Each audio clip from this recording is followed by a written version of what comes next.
We fixed it. It's okay. It's all right. I'm gonna put this in the Alouettes end zone now. I'll see you in the fourth quarter.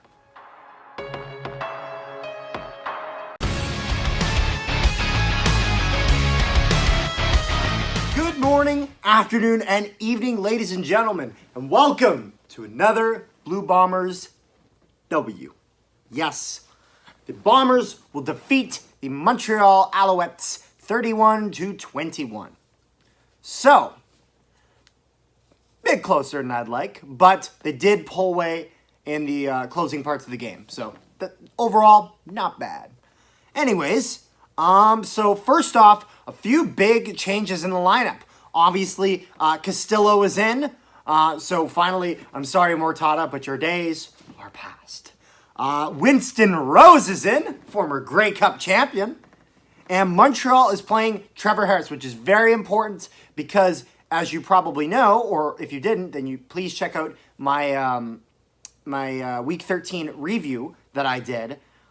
They played Schiltz the entirety of the game, and then the second they put in Harris, their team started to finally kind of click on offense.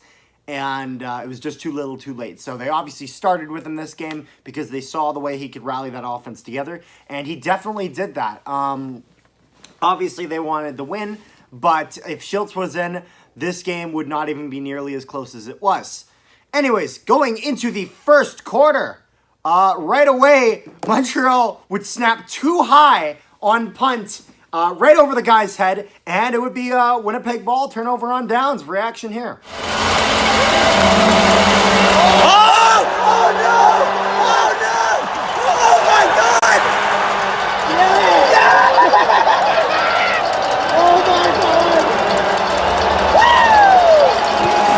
Yeah, so that was literally like right to start the game. And then right after that, Oliveira would run for your first touchdown of the game. Reaction here. Just the slip. Go for it. Slip of it. Come on, come on, come on. Yeah! Woo! There we go! That's a touchdown, baby! Let's go! Good start up. Good start up. Anyways, yeah, I should have specified that earlier. Obviously, Andrew Harris is still up, so Oliveira is in. Him and Augustine both played today, and both were awesome. Then Castillo would get the convert and make this 7-0. He made that convert look so easy. I was so much more confident with him than I was with Mortada, even with the converts. And then we would then fumble it deep in our zone, and immediately Montreal would pick it up and get a touchdown. Reaction here. Oh no! Oh my God!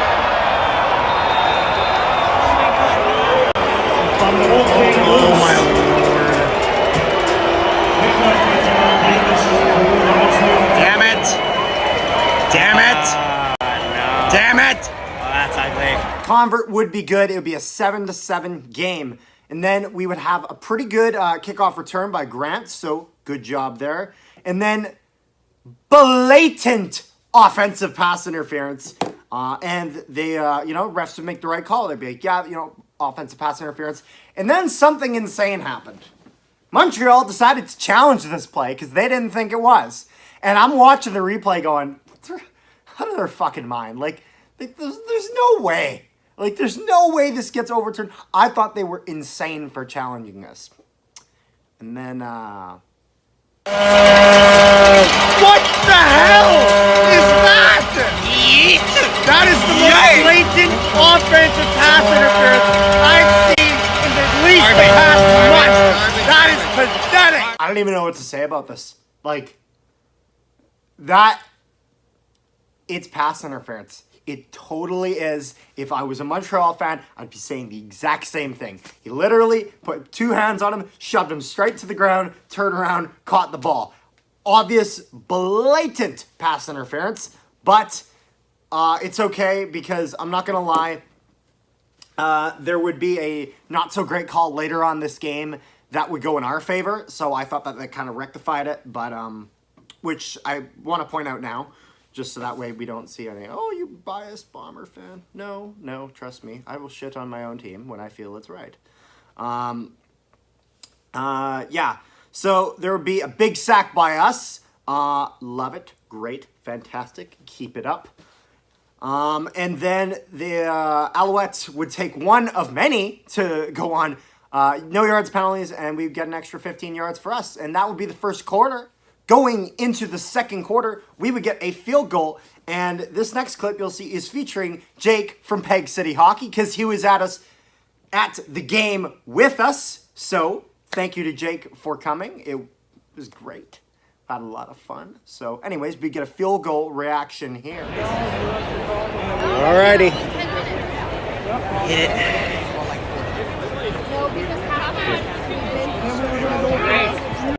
There we go. Easy. There we go. Easy. There we go. There you go. And then yeah, so good. Make this game 10-7 for the Bombers. It would go back and forth a bit.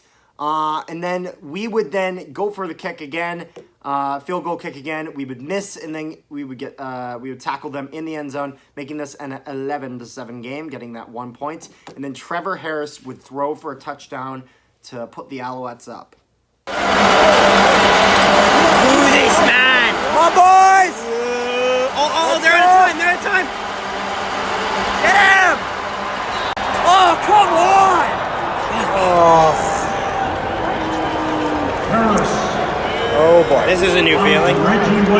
Yep, and then the convert would be good, 14-11, and then the Bombers would get a field goal, making this 14-14, bringing us into halftime. So going into halftime tied, it's an unusual feeling. And I guess you kind of, like, as much as the Bombers won and they played good, the Alouettes made the Bombers look human. Because the Bombers have kind of been a larger-than-life spectacle for a lot of these games that they've played in. And I feel like the Alouettes, even though they lost this game, they kind of kicked them down a size a little bit and made it seem like they at least gave you that hint of like, oh, yeah, you know, this is going to be a close one. I'm not so sure about the win, you know what I mean? Just because there's a lot of games where, as Bomber fans, I'll be completely honest, you're pretty sure they're going to win the game. Anyways, going into the third quarter, Montreal would then get a touchdown and a convert, making this 21-14. However, I was meeting, I was with Zach and Jake, and we met a few people in the Discord. So please join that if you haven't already. The Hot Garbage Sports Discord. Me, Hot Garbage Sports, and Jake from Peg City Hockey are all in there. We talk in there all the time. So if you ever want to reach out to us, that's one of the best ways to do so, to be completely frank. So do that a bit. And then it would be back and forth a bit. And then Wolodarski would run for a touchdown. Reaction here. Here we go. Here we go, boys. Come on. Come on. Come on. Nice play. Go! Go!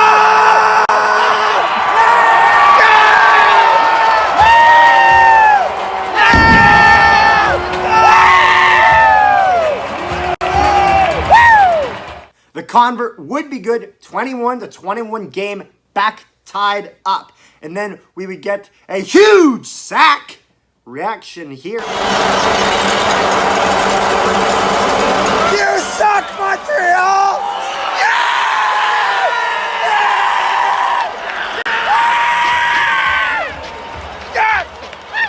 Huge sack. We would then keep pressing. It would go back and forth a little bit more. And then there would be a huge pass by Caleros. Reaction here. Come on, come on, come on, come on. Oh boy, oh yes! Yes!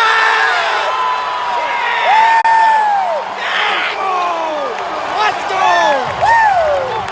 And then afterwards, there would be a nice pass to Rasheed Bailey. And then it would bring us into the fourth quarter, and Oliveira would finish out the drive with a touchdown. Reaction here. Yep!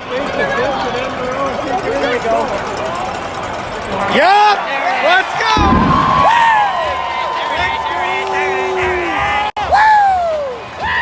The convert is good. 28-21 for the Bombers, back on top. And then we got a defensive pass interference. I didn't agree with it, but it was really close, so I completely understand the refs on this one. It was one of the ones where they didn't like review it or anything. It was just play on the field, so I can understand how the ref probably saw it slightly differently, being right there and, you know, only getting one viewing at it. So not frustrated about that at all. And then there would be a big sack by Thomas. Reaction here. Yeah!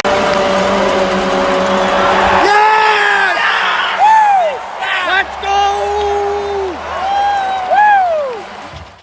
Montreal would then take an illegal procedure penalty, and then there'd be a near interception. Can't quite get it, but then the very next play, Adam Bighill would get a huge interception for the Bombers. Eat it!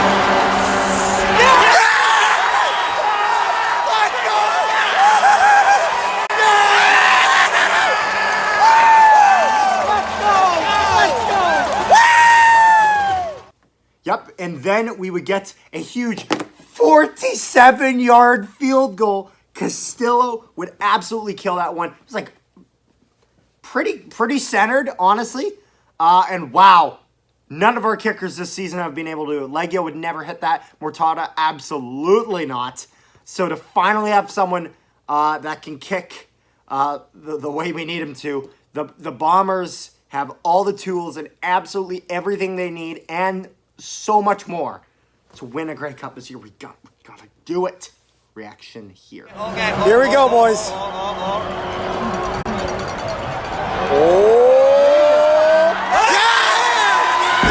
go!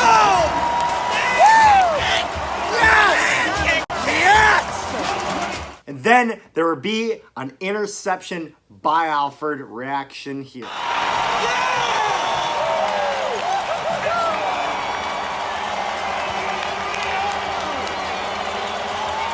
And then the Bombers drive down a bit, and then we take a knee, run that clock down, and that is game. So, what do I think of this game? It's not the best game we've ever played. Certainly not the worst. We have some new guys getting used to being in the lineup and whatnot. You know, it's nice to see Winston Rose back. I don't think Shaq Cooper was in. I don't think so. It'll be interesting come playoff time because obviously Andrew Harris is expected to be back and ready for then. To be completely frank, though, I don't know if it matters. And the reason I'm saying that is because Oliveira is the best backup running back in the league, and it's not even close. For backup running backs, for sure, no question. And he's someone who, like, I really could see... I don't see why the Bombers should never move this guy. Keep him exactly where he is. Harris will play a remaining few seasons left with the Bombers. He'll then retire, and then Oliveira is going to be the guy going forward. Augustine, even him, has done quite well. I'm very pleased with him. I thought pretty much all the receivers had a good game, whether it was Lawler or Wolodarski or Dembski with a one-handed catch that he made, I believe, in the second quarter. But yeah, and Rasheed Bailey, everyone. I had thought that it overall was a solid game. Obviously, it's not as a demanding lead as some would hope to see, but at the end of the day, we got the W. I do prefer, though, if we can, for games in the future, try to really pile up a lead going into halftime because I want us to take more of our starters out for the second half, simply to make sure that we don't risk them of injuries or anything like that because we want everyone ready for playoffs. But anyways, that's pretty much all I'm going to say about this. Make sure you check out our Jets game reaction for today as well. Even though it's not quite the same just because obviously Zach was with me at the Bomber game, so I didn't see the Jets game. We have some reactions of him watching some of the goals after the fact and whatnot. But he definitely does have some good insight on that, so please check that out, as well as my my Week 14 preview and my Week 14 review coming out in a little bit, in a few days, a little less than a weekish, just in time for next week's action. So yeah, make sure you like, share, subscribe if you haven't already, and have yourself a great day.